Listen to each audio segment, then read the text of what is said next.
Hi, this is Pat McDonald, your host for Vote for Vermont, where our tagline is listening beyond the soundbites. Joining me by Zoom is my guest, Asher Crispe, who's a rabbi, a technology expert, futurist, media enthusiast, and executive director of interinclusion.org. Well, that will take the entire hour up. Also joining us is Ben Kinsley, who's my co-host, and also the owner of Imperium Advisor, who underwrites this show. And welcome, gentlemen. Thank you, Pat. Glad to be here. Yes, thank you so much. You're welcome. Glad you're here amidst the snow and everything else we're dealing with. So there are two segments to tonight's show. The first half hour will be devoted to talking to our guest about his work as a futurist. And the second half of the show will be devoted to a discussion about the Hamas-Israeli conflict and about being Jewish in Vermont. And Asher, I want to thank you so much for being willing to have that discussion because lots of questions. So thank you very much.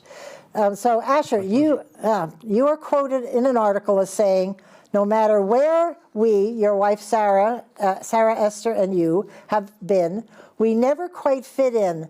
And that has been wonderful. And that hit home. And I think there's a lot of us that probably feel that same way. Could you talk about that a little bit?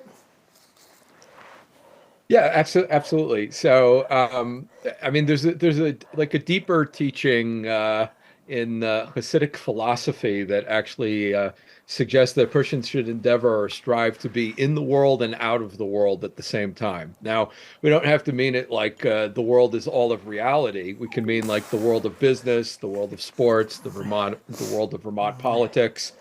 And it kind of implies that as much as you're relatable to any particular context that we have, you also can like step back from it at the same time. You don't have to be fully mired. And like that feeling of identifying, but not so much that you can't also try to change things and maintain a degree of independence and creativity and personality. That's sort of the balancing act. So that's like the famed teaching, if you will. And then living that, my wife and I find wherever we go, we don't exactly fall within neatly delineated lines, right? So we've lived all over the world and many different types of communities. And while we've gotten along in the big city, where it's not quite, our environment, we definitely feel more at home here in Vermont on dirt roads. Anything that's paved is already too big for us. We definitely like the dirt road environment. And yet we're also a little bit different. And we therefore are open to encountering difference. And that's one of the amazing things about traveling all over. We travel and speak all over the world, but right here home in Vermont, we're constantly meeting different kinds of people. So that's how we cool. Fit in and don't fit in. We kind of pride ourselves on being the kind of odd ducks in the room. Good for you. I like it. We can relate to that, right, Ben? I don't know who you're calling the odd duck in the room, but I say nothing. I will admit that I don't like conforming for the sake of conforming to whatever the flavor of the day is or the what have you. So that's probably a good way to handle things. Yeah, I think you should be able to think independently. There you go. Right. Yep. You know what I used to do at business, and I don't know whether this is maybe a little different than what you were saying, but at the bottom of my screen on my computer, I had running along the bottom of it, wherever you are, be there. And it always allowed me to focus when you're trying to work and an employee would come in and you're like, ugh. But when I'd see that, I'd say, okay, pay attention to what's going on. And that was sort of my motto. But I like yours better. Just be a little distant and not conform. So good for you guys. Anyway, Ben, you want to jump in with a question? Yeah, so I think, Asher, you have a very interesting background. And you've been involved in a lot of different things. I think our viewers would be interested in kind of knowing a little bit about who you are and what makes you tick and what you've done so far. Okay. So I guess my background that most people want to hear about is the technology future side. Most people don't know what a futurist is.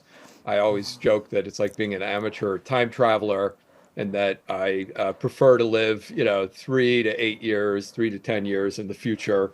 And it means that I'm kind of a novelty junkie. I'm always wanting to hear about the latest trends, the latest developments, the outlandish moonshot research projects and investments that are going on. Probably I watched way too much sci-fi growing up, and that really made me a big dreamer, and that I get lost in my imagination. But it is a very exciting space and is very actionable today, because increasingly we can't discount the future. We have a tendency psychologically to do like future discounting, that we tend to tether ourselves to the present, the status quo, and have a status quo bias.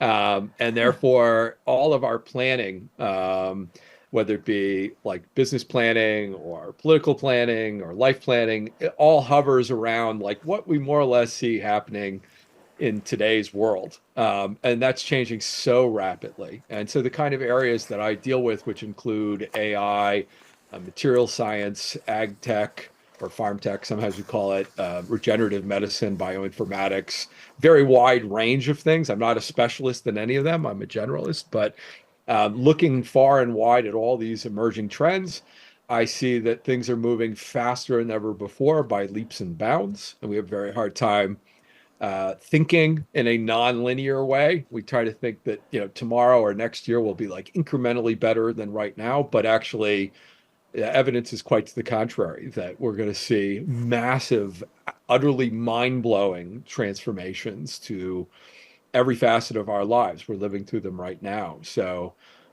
that's the high level background of what I'm doing. And I've gotten to work all over the world on projects as diverse as the architectures for microhousing in urban environments, like in Sao Paulo, Brazil. Like, how do you make a teeny apartment perform like it's many times the size by having moving walls and sensors and all that kind of stuff, to neuroarchitecture. How does built environment change how you think, how you function? Are there certain built environments where you can work or learn better, be more creative, be happier?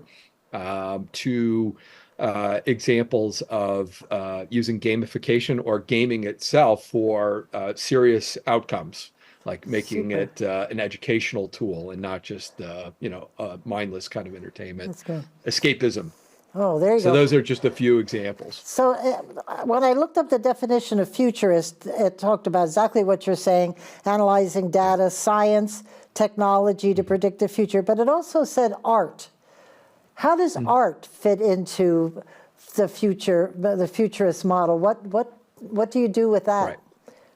Right. So I'm really a technology futurist, but since I also have a background in philosophy and comparative literature, I can tell, and I've dealt with all the integrated humanities, I can tell you there's certain periods in modernism in particular, which is early 20th century thought, where futurism was sort of like, let's wipe away the past, start with a blank slate, and reimagine, given some of the technological developments that are happening, what our new world could look like. And it led to a period of extreme experimentation in like art and architecture, and many other things like that. So there were like Italian futurists, and they had very bold, often utopian visions of what society could become that would be completely different from anything we've seen in the past. So that's not really my futurism so much. I'm aware of it, but it's technological futurism. So it's looking at where all these new tools are going to take us. What fun. That's great.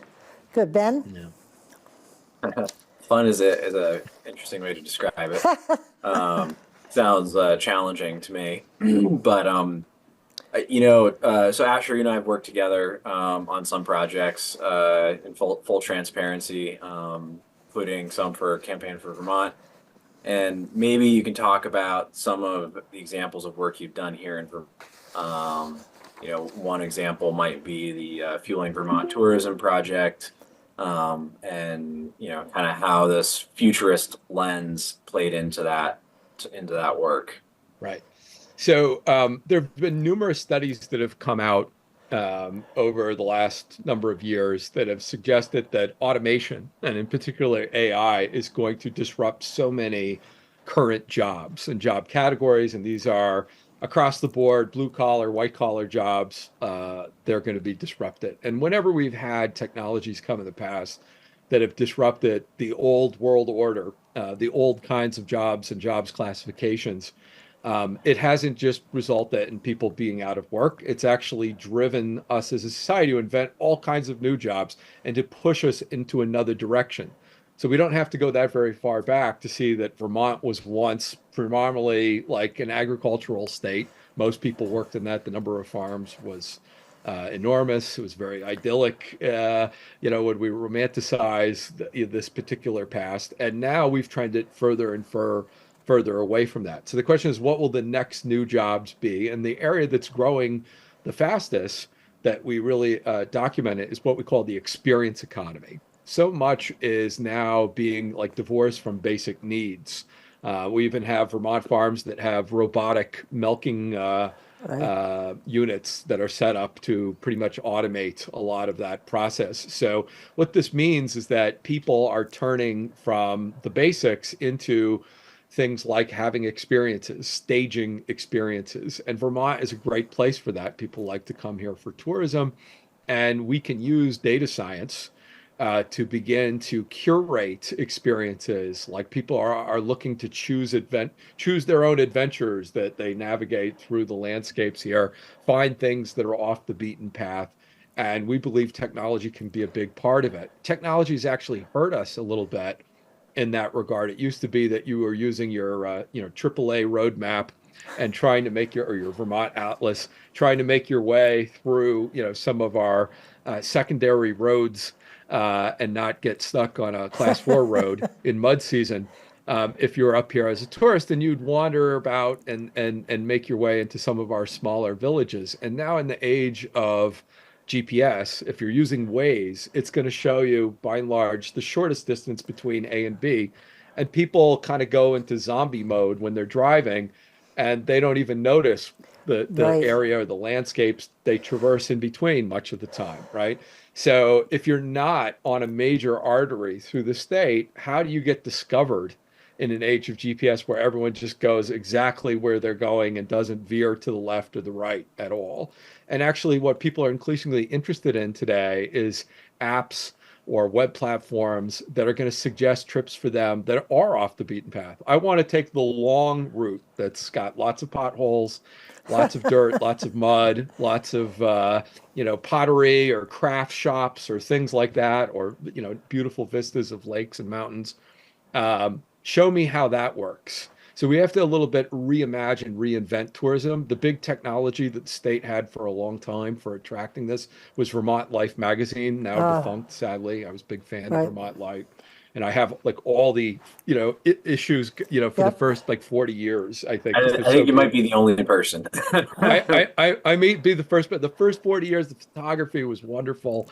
Articles were wonderful. What do we do today that's going to capture the imagination of people to take them to some of the more remoter parts of Vermont, to stimulate tourism, that more and more people can participate in the experience economy than ever before? You need less, starting capital to get going with this. You need less educational background or skills that you have to acquire to get started in the experience economy. So it's a great way to grow our state's, future job pool, our tourism pool. And we can harness technology to accomplish that, because a lot of the best practices now are getting easier and easier. You can set up a website for a teeny fraction of what it used to be if you're going to have like a hayride or whatever it is you might do. And it's easier to populate that with photos than ever before. Basically, what would have been, tens of thousands or hundreds of thousands of dollars of startup costs to get into the experience economy is now like a teeny fraction to that amount. So I see more and more people enjoying that, and more people having the leisure hours to pursue it, especially if we make it really exciting to come here. That's great. Well, sorry, go ahead. I think that concept of like we're getting lost is actually a good thing, right? Yes. And maybe what we need is like a giant wheel of fortune on the tourism app where like, where do you want to go? Right. Like, you don't know, there's too many choices, there's too many like places to see. Can't Right. possibly see it all in a weekend. Spin the wheel, take you to a random place. That's Right. great. We want surprise in our life. Like sometimes our lives become so routinized that we're all craving novelty. We want that element of surprise. And this is something that we can now engineer this for people in new and amazing ways, right? Like so that you can have all these novel experiences. And for sure, that's got to be part of our future when we think about, our planning for our estate. And I think That, that's, sort of a reflection on society where we've gotten too comfortable. We've gotten rid of all the risk in our lives, like, or as much as we possibly can, right? Yeah. And what along with that, we don't get many surprises anymore. Like in our daily lives, and that's actually like, kind of part of a flavor of life is having surprises and unexpected things that happen, and that's great. you know either having to deal with them, or sometimes they're pleasant surprises, like you see an old friend or something. Yeah. Yeah. Um, That's great. and there's dopamine that's associated with those, right? There's A your charge. brain kind of feeds on that, those unexpected things that happen, That's great. positive or negative. Well, Yeah, absolutely. And that's the trend. You see, and I have friends who do this, they travel around the world. Instead of going to the restaurant in a given, village, they would rather do one of these like, pop-up type of restaurant situations, or like where they're actually invited over to someone's home who cooks for them. And like, it's like an nice. informal way of eating. And so part of that is like you have a night of storytelling and you hear about, the individual's experience who hosts you for dinner and you pay for that. And that goes along with, more of the Airbnb, kind of That's experience or great. glamping.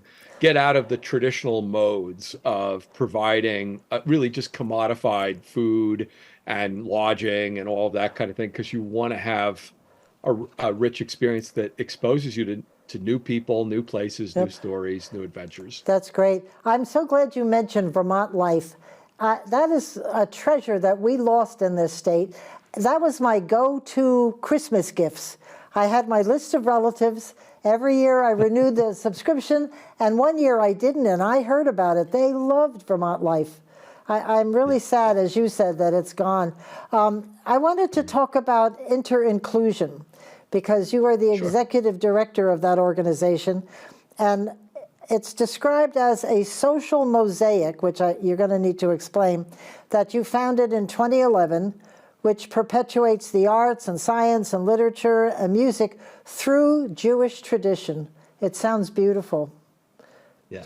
Yeah. Could you explain that? Thank you. So everyone speaks from somewhere, and for us, my wife and I, our background is deeply anchored in the past and in a deep commitment to Jewish tradition, Jewish observance, Jewish wisdom.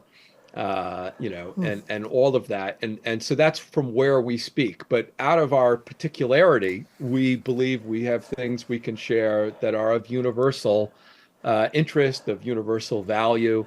And so to that degree, we're always looking to have the really big conversation. Sometimes we refer to it as the infinite conversation, because it really has no boundaries to it. And along with that, also, the organization that we founded has as one of its underlying beliefs that there's an underlying consilience of all knowledge. That deep down, all the things that we pursue, whether it's poetry or mathematics, technology or humanities, all of those things are somehow connected. And if we're going to live our lives with our whole being, where every part of us is integrated and we're going to connect to all sorts of people, we have to figure out how to create a quilt of translations between all those different ways of viewing the world. So we're always trying to find new intellectual languages, new cultural languages, new creative languages by which we can relate to others. And also in doing so, relate to different parts of ourselves that maybe get left out That's great. if we don't talk to them. And how would you explain social mosaic? Because the website itself is fabulous. It's just all, and as you said, it's all intertwined. It's beautiful. Yes. And how do you? Yes. Yeah. So the social mosaic is like we see, like if we were meant to be a monolith as society, we're all vanilla, one flavor, Right. all exactly the same. It would be so boring. Like I feel like it's one of the greatest things that most people I know don't agree with me much of the time. Like I want to be challenged. I actually love being wrong. I love hearing views that really make me go deep inside myself and have to pull out, better arguments, think more about what I believe, what I think. And so that mosaic is like talking to a real intricate patchwork of people that's globally. So we speak to people of very different, backgrounds and levels of commitment within the Jewish world, but also we speak throughout the world at large, everyone in the non-Jewish world as well. Like we shouldn't just stay in our own, echo chamber. And so we do university speaking. We bring groups up to Vermont sometimes for retreats, and we go and we try to be part of every society we encounter, and we grow richer from those experiences. Good for you. Could write a book. There's some books and your videos, which we'll have to talk about. Ben, go ahead. Yeah. Ben? It helps if I unmute myself. Thank you so for that. Some of the videos that you've done, Asher, reference a quote which I love, which is that the future is here. It's just not evenly distributed. Isn't that great? Do you explain that Yeah. a little bit? I think that's really insightful and kind of what that's getting at. Sure. Yeah, that's an often cited quote. I've been citing it going back to, I think, at least 2005 or so, something like that. William Gibson, who's one of the founding fathers of the sci-fi cyberpunk genre, and who penned a novel called Neuromancer, is the one who created that quote. Of course, Neuromancer is an influential novel that helped sort of catalyze the Matrix films that came about, influenced the Matrix films. Many people have probably seen one or more of them. I believe there are 4 now. And there's another one coming out, if I'm not mistaken. Maybe there's part 5. Yeah. They seem to franchise these things and just keep Yeah, more and more on the assembly line. But what he was basically saying is that if you really are in the know, there are almost 2 worlds happening alongside one another. There's one world that's like a Silicon Valley type of world where the impossible is happening every day, that some of the technology is stranger than fiction, that people literally wouldn't believe it. And it's the future, and it's here. And some of those tools we already have right now, but are they widely disseminated? Does the average person know about them? Does the average person have access to them? A great case in point is for over a decade, I've had a brain-computer interface in my office, and my kids grew up, putting it on their head, and they could actually control my computer using just their thoughts. Or, actually, this device will like fly a drone with your thoughts. And like now that's become better known. But when my kids were in like elementary school using this, they would be sent home with notes that they were like a little bit too, outrageous with their tall tales, and that the other kids were making fun of them for talking about something that's not real and imaginary. And then I would have to send a whole explanation back to their teacher saying, no, they actually have this. This is at home. It's not imaginary. Yeah. It's not real. This is what it is, right? And the teachers were like, what? That exists? So that's a little bit of a take on the particular quote. That must have been ahead of its So time.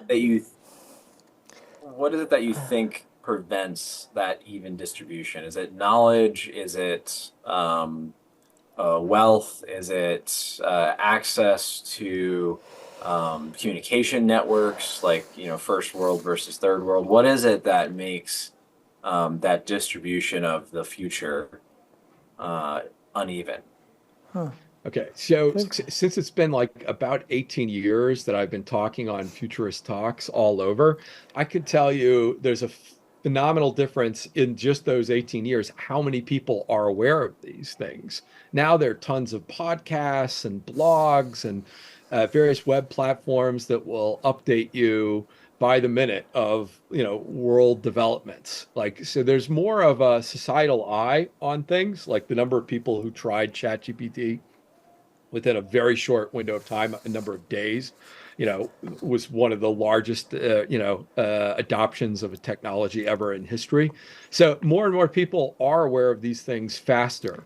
When Gibson said that quote, we're going back now already quite a ways. It was a slower, like, seeping out of that information to people. Now more and more people are, on at least some like basic level of aware some of these things have happened. Many people have taken a ride in a driverless car. When I started talking about driverless cars, again, 2005 was when I think I gave one of my first presentations on driverless vehicles. People thought I was utterly crazy. And now many people have actually ridden in a driverless vehicle. I took a drive from Manchester through Dorset to Danby in a driverless vehicle, completely autonomously. It was great. Wow. Got a lot of time to look at foliage. So it's changed a little bit. At the same time, the pace has increased even faster. So unless you're going to dedicate hours a day to trying to keep up with all these trends, it's almost impossible for anyone to really stay abreast of all of the developments that are happening. So there's always like bottlenecking, like even in the healthcare space, people are so busy in their practices, running their hospitals, that to integrate new technological developments into the therapeutic setting is really, really hard because it's coming fast and furious, and you can't take time off to master it, see what's out there, and bring it into that arena. That's where it's most concerning. But there are already, in many cases, much better solutions to a lot of our seemingly intractable problems. We just have to get them distributed out there, make people more aware of them, and then be comfortable using them without having like a PhD in engineering here. That's great. Well, Asher, we've come to the half-hour mark, and I wanted to thank you for your insightful comments. Always great to listen to you because I learned so much. It's really great. And we appreciate having the discussion with you. Now we'd like to sort of switch hats a little bit. If you could tell us about Rabbi Asher Crispe and when he decided to become a rabbi. And and you talk about Jewish wisdom. I can't agree more. I think I told you I lived in Brooklyn in a Jewish community.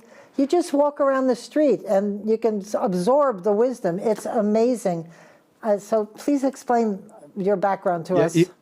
Even without understanding the religion as religion, many people can appreciate the commitment to deep learning, and deep learning that is fueled by respectful disagreement. And we have such a tradition of steel manning the other person's argument. The two famous Talmudic sages, Hillel and Shammai, would disagree on all kinds of things, and both opinions are written down and both are studied.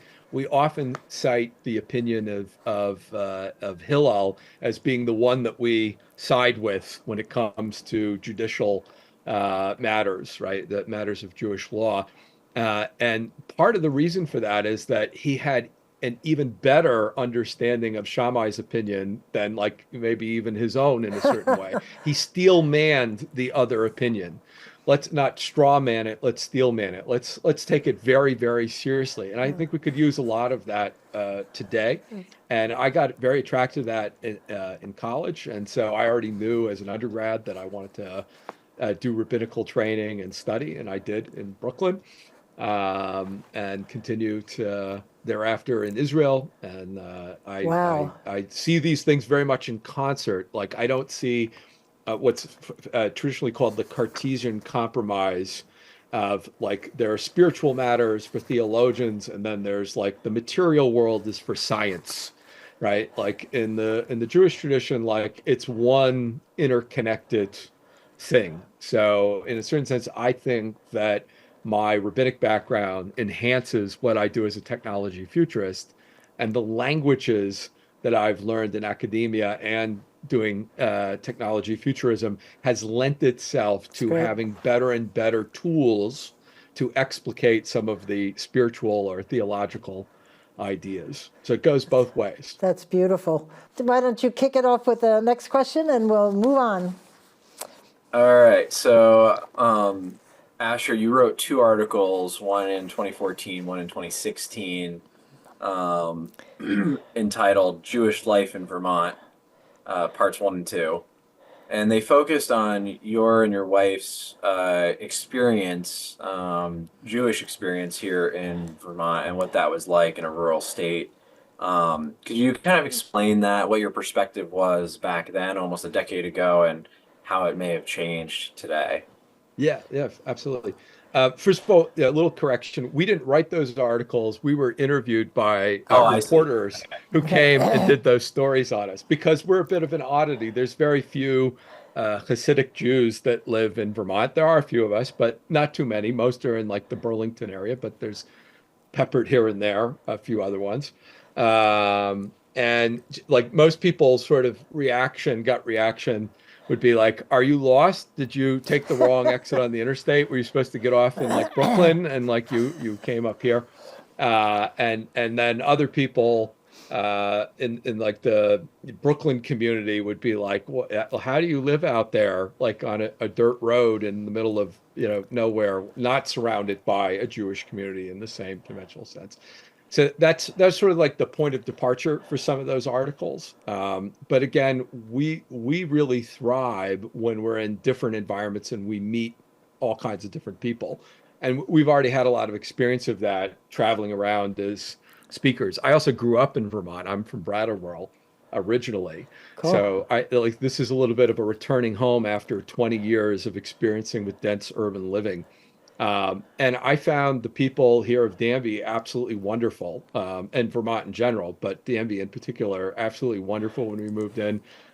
We really like our neighbors immensely. We've got great people here, very respectful of people coming with like religious commitments and like a commitment to the values of the past, but also not dogmatically like locked into that to the point that you can't understand and appreciate the modern world or people's differences at the same time. So that's where it's been a great opportunity to be cultural ambassadors, which is something we really try to do a lot. That's great. And I'm And sure I think that's actually a great point of like sharing cultures with your neighbors. They all, all of us have different backgrounds and a lot of them are the same, but some of them aren't. And embracing that and learning from each other, I think is important. Yep, and Absolutely. I agree with your comment about being vanilla and how boring that is, because you need people to be different, and you need people with different ideas to sit around a table while you're developing policy and, and next step forward. So now we were talking back in the 2014, 16, and here we are in 2024, and I made a list of things with a war in Israel and with Hamas. We have protests here in the U.S. supporting Palestine, the anti-American sentiment in colleges, Jewish students feeling unsafe on campuses, anti-Semitism at Harvard, MIT, University of Pennsylvania, and now Israel is being accused of apartheid. What? Asher, what happened? We have been your ally for 75 years, I think. I don't understand how we're here. Do you know? Yeah, it doesn't really surprise me because like there's been a big shift that's been going on for a while throughout the world. And one of the things that's really fueled it has been social media. If you understand how social media algorithms work, they tend to privilege and advance posts that are getting a lot of attention, which they get a lot of attention in part because they're controversial, which then makes the new normal the most cantankerous, extreme views of all on social media. And we've already documented how in various parts of the world, like huge conflicts have ensued with actual violence. as a result of people only hearing a very narrow sliver of experience that really simplifies what is always a very complex situation into a few sound bites. I know this is beyond the sound bites, but Right. that's where it's so reductive and so dangerous, is to simplify things. And then people get very, very heated, and they act on that. So there's a great book that came out recently called The Chaos Machine, which really documents how the various platforms like that we have of social media, and how they've absolutely, it contributed to further polarization of society. And also they've contributed to like sort of the dumbing down of our thinking on these issues, because everything is in this ultra Right. short format. And if it doesn't fit into that, you have no time for any of the complexity. So we get this kind of result. And it's not just between in Israel or anti-Israel camp here in America. It's like tearing America apart itself Right. internally too. Families don't talk to one another. Depending on what your media you're reading, you have a different reality. So I was a research fellow at the National Policy Center in Israel many years ago. And one of the things we had to do was to read many, many, many different press sources. We read the left, press on the left, press on the right. We read the Jewish media. We read the Arab media. Like, if you don't read what everyone's Right. reading, you don't Right. get like the full picture, And that was such an incredible exercise. And now there's an intolerance, Right. particularly in academia, for real open questioning and learning. People are very gun shy. I've got 4 kids in college, and they've all been experiencing the consequence of this, including, I mean, to the point literally that they've received death threats over any outspoken dissent to whatever the dominant culture is on campus, which unfortunately is very, very anti-Israel, and sometimes is not just even pro-Palestinian, is pro-Hamas. And I think that's a very big distinction that we have to Right. make. I don't regard being pro-Israel as being anti-Palestinian, right? Like that. Right. My conception of Israel is as a vehicle for benefiting all of humanity, not just a sliver of humanity. And obviously, it can mean different things to different people, but we tend to think in those terms. It's not uncommon to think that being pro-America means you have to be Right. anti-everyone Right. else also, right? Well, So those are some yeah. nuanced arguments that we should We have a friend. entertain. We have a friend who's Jewish, and he is appalled and shocked at people that he's known for years, and not friends necessarily, but acquaintances on boards and stuff. The hatred that they have had in them for all these years, all of a sudden somebody gave them permission to let it out. And it scares me that there's so much hatred, and not just on this issue, but a lot of other things, just, political hatred. It's just unbelievable what's happened. Well, and I think it's you have to wonder. I was one of the people that was shocked at the hatred that's pouring out of many places on social media, not against just the Jewish state, but against the Jewish people. Right. And I think in the same way that you're not being pro-Palestine does not necessarily make you anti-Jew, or vice versa. I think there should be room to criticize the Israeli government separate from the people, right? Those are Right. two different things, in the same way that we criticize our own government here in the U.S., and that's normal in our course of business, maybe less normal in other parts of the world. But I think, how did we end up here in this place of political hatred, regardless of whether it's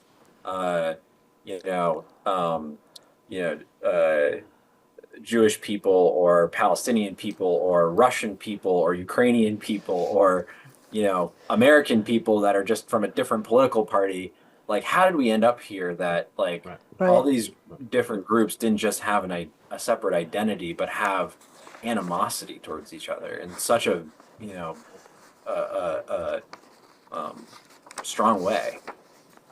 Right. And part of that relates to identitarian politics, where we become more and more entrenched in our own identities and less likely to be able to reach beyond them to other people. That's like a really big pitfall. Identity tends to be something that's a very static concept, and it seems to be often mutually exclusive. And we've actually begun educating people in the world, especially in higher education, where we have what sounded originally as very attractive, positive, noble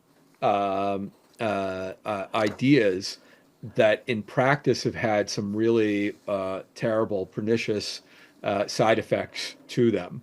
A lot of it has to do with like the theory that goes along with it. And it's so hard to even question them because the way they're referred to has like the moral upper ground already. It'd be akin to Right. saying, like I don't want to save pandas, and a group is all into saving pandas, but how are they into saving pandas? Maybe by killing a bunch of other species or like doing Yeah. something else that's negative to other groups that's not pandas, right? It's very hard to even get into the conversation. So the particular concern, in my view, is a certain element of the thinking behind what's called DEI, diversity, equity, and inclusion. Again, all of those terms are like great terms, like in and of themselves, by themselves. And the point that's the sticking point in like applying sometimes good ideas where they can go really wrong has to do with a notion that actually is an ancient theological heresy. It's an ancient Christian heresy known as Manichaeanism that holds like there's this like absolute split between good and evil, and all you have to do is get rid of evil, and then you're automatically good.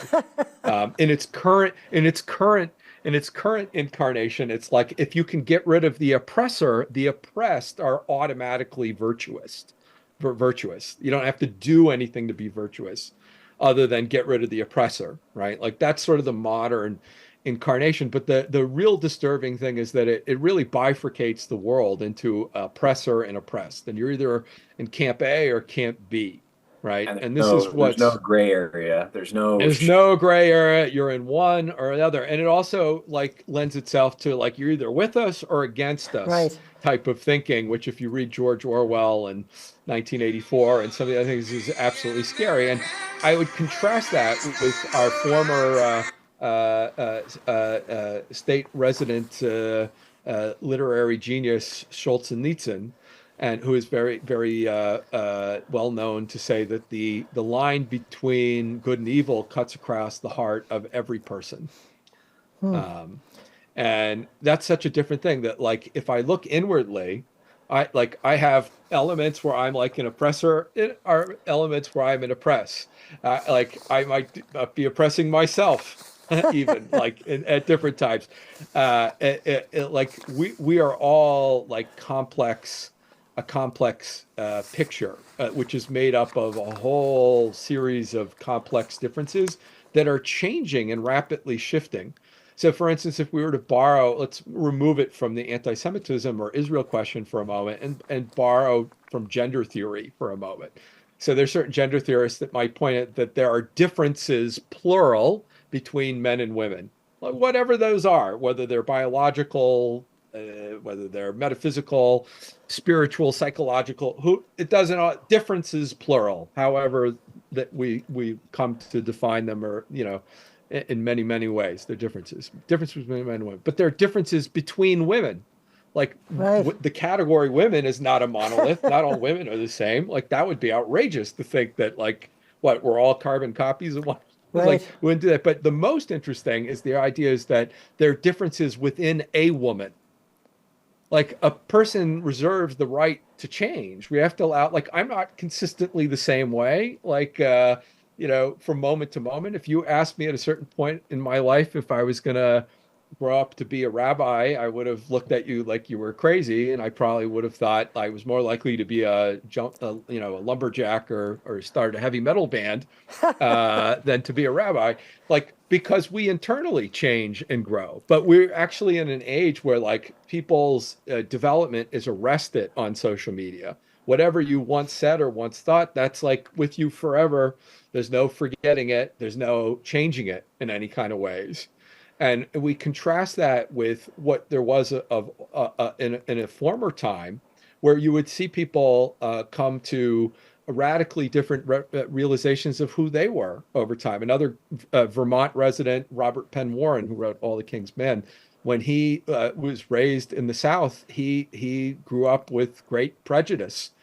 And he had a personal awakening and totally changed his view. And he wrote, like very eloquently for civil rights, and actually did a series of interviews with people like Dr. Martin Luther King Jr. And Malcolm X and others. And like he totally changed. So if you looked at him in his early life versus in his late life, it's almost like two entirely different people. How do we allow people to be different from one another, from themselves, even within a group? And it's an irony that college students forget this, because if they went out to the rest of the world, they might say, well, hey, you're an American. We hate you because you support American policies that in the past have, been unattractive or unappealing to the world, like different demographics in the world at large. There's many people in America that would be really, really upset if someone come to them, you're American, so that means you're guilty of anything Trump has ever done or said, or you're guilty of anything Obama has ever done or said, right? These types of attitudes, regardless if you're on the left or the right, it almost doesn't matter. Like the idea of reducing all Americans to whatever the president is doing, frankly, I'm out. Right. I don't care what Yeah, administration it Yes. is. Like, don't, I'd be like kind of freaked Don't out. attribute But that's their what actions to me. Yeah. Right, right. But that's what's happening. Like the automatic assumption is that all Jews deserve collective punishment right now for whether or not like the Israeli government, what they're doing is just or not just. It's interesting. I speak about this all the time on college campuses, and we'll go up and I'll talk with students of all kinds of backgrounds about this, who vehemently disagree with some of my views. And I'll ask them, certain questions like to just like open the discussion. And sometimes people are just even so shocked that like I lay it out there. Like I want to live in a world where everyone thrives, where everyone has great degrees of freedom and they can flourish and they can be happy and healthy. How do we get to that world? And Right. if you remind them of that, then they're like, oh, okay, well, let's talk. And I've actually been able to get people to go from like screaming at me through a megaphone to sitting, on a park That's bench great. and talking in a calm manner about like how we have much more commonality than we've realized. And if you can make that happen, then there's hope. But what That's you need to great. do is like humanize people, look into their eyes and see their individuality to do that. It's just really I want to when. bring Oh, this go ahead, back. Ben. I want to bring this back to like what's happening in America, because Yeah. we could probably spend multiple shows talking about what's Yeah. happening in the Middle East and still Yeah. not adequately cover it. And I think that's part of the problem is that, the situation and how we got there is so complex. And one of the things that social media is doing, because it's amplifying these extremes on either end, and it's forcing people to take positions on issues they don't fully understand. So Yeah. it's asking people for hot takes, right? This is Yeah. asking, are you with us or are you against us?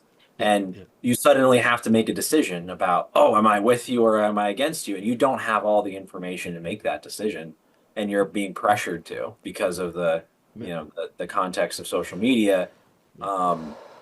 And in this sorting mechanism that happens, the social pressure sorting mechanism. So Right. I think that's Yeah. part of it, but I'm wondering is like what is it that's fueling this hatred that we're seeing coming out of places like college campuses and academia? And it really does seem like it's specific to that, because you don't see this. The business community figured this out. They're like, we Hmm. don't hate anybody, and Yes. you're in trouble if you do. Like business Yeah. leaders have figured this out. State, Yeah. state and federal government for the most part has figured this Yeah. out. seems to be a higher education academia issue. Right, right. Yeah, when college campuses should be having Israelis and Palestinians sit down, especially like in a camp setting, and talking to one another. Instead, it's this scorched earth policy. And part of the extremism on social media is you find whatever there is in history or in culture that's the most extreme thing, and then you throw out that label because you want to hurt people with the propaganda as much as possible, right? Maximum amount of damage, right? Maximum amount of damage, right? So you hear terms like apartheid and genocide, which are like have lost all meaning. I don't know if people can Right. even define what those like things actually mean in like a concrete terms. That and it's either you agree to that extreme or you don't care at all. And that's where it's so dangerous. Again, the all or nothing, there's no nuance. So I have criticisms to go around everywhere. Like I have things I support about Israel, things I criticize about Israel, things I deeply am upset about in Gaza, you know, and feel like Hamas is a legitimate target, and also very concerned about the status quo of the situation, where there's really not a lot of deep thought about what's supposed to happen to you know, all kinds of people. Right. And what's amazing is that you don't see the like middle, like this sort of like modest middle ever in society. So for instance, like what will never be shown in the US media because it won't get airplay is last week there was a whole chess tournament between Israelis and Palestinians, like a way to like get away from the conflict and sit and like, you know, do Cool. something productive with one another. It was really beautiful to watch these people sitting down and playing chess with one another. Will you hear about that? Nope. No, you won't. And so we're not like pushing Because it those cuts things against that are the going to narratives that Yep. it cuts against the narratives Exactly. that both right. sides of the media spectrum are trying to push, right? Yeah. You would never hear that like Israeli hospitals are actually treating family members, including you know, early ICU treatment of certain Palestinian major Hamas figures, children's, and so on. Like that's not a country that is genocidal. Yeah. Or that is sending in food supplies all the time. Like that's not any historical definition of what is genocidal. I think everyone is horrified by like having any violence in the world and would like to get beyond Right. it. And we've couched things in really unfortunate ways that hide all of the nuances. And the problem that Israel has, in my view, and the problem Jewish students has, is they want to give a whole dissertation, like I'm doing right now, in response to the problem, as opposed to just, you know, chanting some mantra that you can say over and over again thoughtlessly. So one gets you emotionally charged up, and the other one requires some patience, hospitality, and integrity to like really, you know, discuss those issues. So Asher, can I ask you as a father, you mentioned you have 4 children in college and they're getting threatened. How do you handle that? I would be a nervous wreck, and I'm sure you are too, for their safety. What can it you do? definitely is, but but we don't want to hide and cower, you know. And I think it's very important to stand out and be vocal in general. Like I'm very proud of all my kids that they've been very vocal on a whole host of issues, some of which are taboo to bring up on college campuses.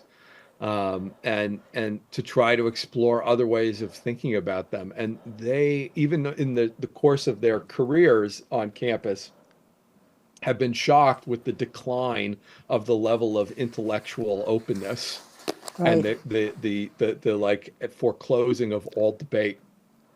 Often in class, if and this is not uniformly across the board, but it is increasingly a trend. If you disagree with the teacher or what the overwhelming sentiment is amongst the class, you will be canceled.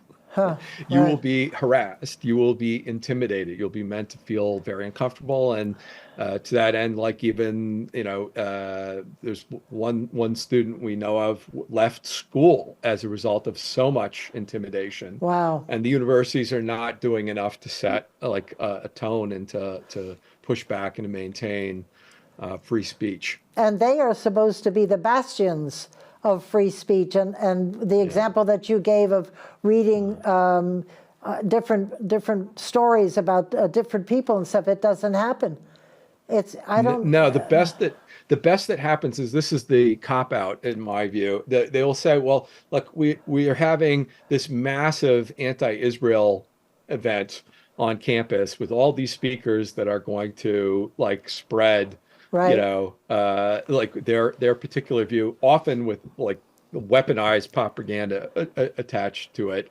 And then we'll have somewhere else on campus like a Holocaust speaker or an Israel speaker, and there'll be 500 at the first event, and there'll be 8 people at the other. And we're like, look, we allow all views to happen. Wow. But that's an example of straw manning. Like, Right. you're never having the same people, even if they're happening on the same campus.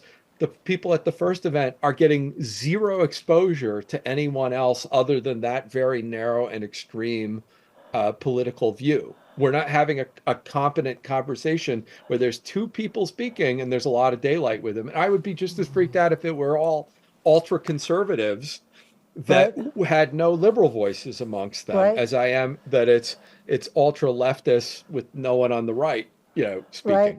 So Well, that's the problem. I'm Well, glad actually, we you're barely scratched the surface on this issue. Fortunately, we're running out of time. Right.